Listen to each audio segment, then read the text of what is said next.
अस्सलाम वालेकुम या अली मदद। जीअं त मां मुमताज़ मोलाई जी ॿी घरवारी ज़रीना मूंसां इंसाफ़ कयो वञे। मुंहिंजी ॿ न्याणियूं आहिनि। मूंखे घरों हैदराबाद मां ज़ैन टावर मां कढियो वियो आहे, धिका ॾेई मारियो। उन जो पुटु रमीज़ चांडे मूंखे मारियो आहे ऐं उन जो पुटु जेको आहे सो ड्रग्स कंदो आहे, हीरोइन पीअंदो आहे।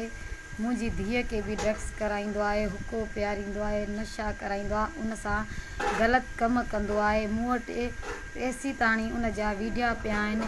हर शइ मां मूं वटि सबूत आहे, प्रूफ आहे। मुमताज़ मोलाई जेकी मूंसां नाजाइज़ी कई आहे उहा ख़ुदा वास्ते मुंहिंजी अपील आहे पूरी पाकिस्तान खे।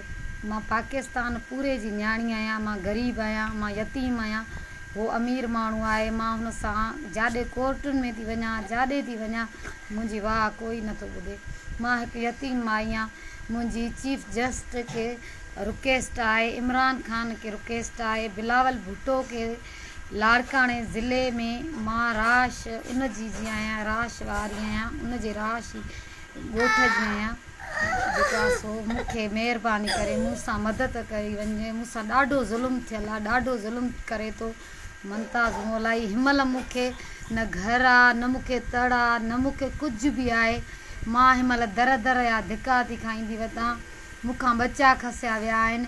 मुमताज़ मोलाई जी ॿी घरवारी मां ज़रीना फ़क़ीरियाणी, मां सां मदद कई वञे। मां लाड़काणे ज़िले खे ॾियाइजी इरफ़ान बलोच जेके बि आहिनि DSP एसपिन खे रिक्वेस्ट आहे मुंहिंजी त हीअ मां ग़रीब जी वाह कई वञे। मुंहिंजी मां कोर्टुनि ताणी नथी पुॼी सघां, मां इन्हनि ताणी नथी पुॼी सघां। मूं वटि हिनमहिल खाइण जे लाइ हिकु रुपयो बि न आहे। मां मुमताज़ मोलाईअ सां नथी विड़ी सघां, मां ग़रीब आहियां। मूंसां मदद कई वञे। मां बिलावल भुट्टो खे चवां थी, मां हिकु तव्हांजे लाड़काणे जी न्याणी ग़रीब हिकिड़ी ॻोठ जी माई आहियां, मूंसां मदद कई वञे।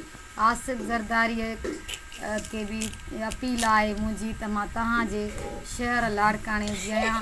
इमरान ख़ान खे मुंहिंजी अपील आहे, जस्ट चीफ खे मुंहिंजी अपील आहे त मुंहिंजी मदद कई वञे। मूंखे न्याणियूं, मूंखे शित मोटाई ॾेई वञिजे।